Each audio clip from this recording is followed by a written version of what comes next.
If you want to know how to export videos on CapCut without watermark, then this video is for you. So this works for the desktop application, the phone application, or the website version as well. And it will allow you to export any video you have created on CapCut without watermark. So as you probably know, CapCut has just added the watermark option, and on some cases you need to pay for the pro version to remove that watermark. But in this video, I'm going to show you how you can remove it completely for free.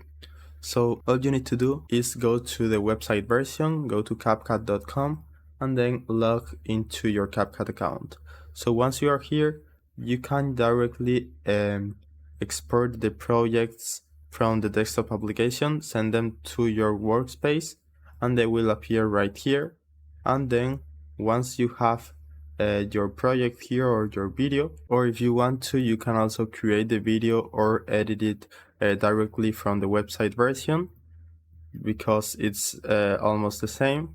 And once you have it right here, you just need to click on export, and then you can download it or upload it to any social media. So in my case, I'm gonna download it, and as you can see, there is no watermark option right here, so I can directly export it, and this will download and save your video without any watermark, because the website version doesn't have watermark. If you are using the desktop application, you will see something like this. So you can also click on off, and this should remove the watermark, but this has limited uses, so I recommend you to use the website version instead. Now I have the video ready, and if I check it, we can see it doesn't have any watermark. So that's it. That's how you can download CapCut videos without watermark. So I hope it was helpful, and thanks for watching.